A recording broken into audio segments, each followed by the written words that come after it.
Greetings, this is Dymock-Johnson with RPGaday, Day 11. Who has had the most influence on your role-playing? Well, I could talk about a lot of people. I could talk about Jason, who introduced me to RPGs on a dull, drab, rainy 1983 lunchtime at intermediate school. I could talk about Mandos, my friend for a long time, my best friend.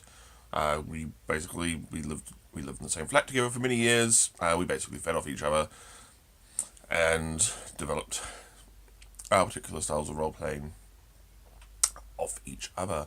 Talk about Ben, my other best friend, who was really into character and the story aspects of the game. He now does all those story games out there. So I could talk about them. I could talk about other people. I could talk about Jim, who very much design a game focused entirely on the party, on the adventurers. Talk about Jono, who knows about creating large spectacles and epic scopes and detailed plots. But the person who's had the most influence on my role-playing is my wife, Bridget, who is very much into character, very much into crafting backstories and motivations and understanding the why of being a character. Why are you here? Why are you in this scene? Why are you doing this? Why are you axing this orc's head off? You know, what is your motivation in this scene? Previously, my motivation had always been, I want his gold! And I have axe! Orc! Axe! Orc! You know, these things to me were obvious. You know, what you did with them, you know, the orc was there to have its head cut off. The gold was there to be looted. The axe was there as the means to the end. Your character was the prime mover of the axe. But my wife actually pointed out that, you know, your character has some motivations. They should care about the situation. They should be down in that dungeon for a reason. They should be trying to prove themselves to something, or they're just intensely curious, or they have a deep hatred of orcs, or some other very random thing, which made the game a whole lot more interesting. She's also quite innovative when she does GMing. Those few times we can get her to actually do the GMing stuff. Recently, in a city-based game, she made lucky dip boxes. One box, and she put all the rumours and all the documents, documents box, rumors box, and a pockets box.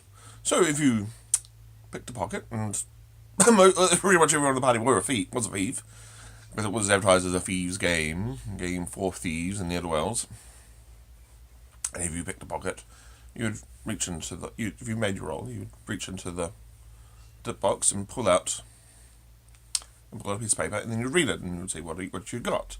Well, I've got 3 gold pieces, or a dead mouse, or a trap. Some of them were traps. Some of them were little rocks that screamed, "Help! Help! Thief! Thief! Thief! Thief!"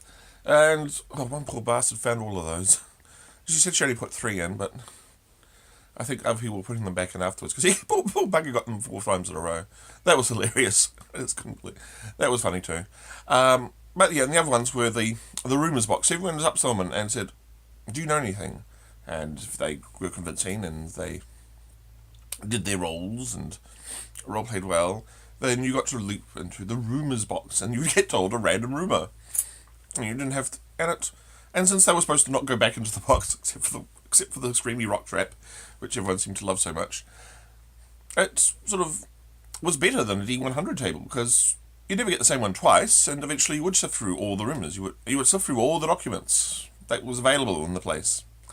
And I thought that was quite a brilliant and innovative thing, and for another city game, or I would definitely do that, and I definitely have my own box now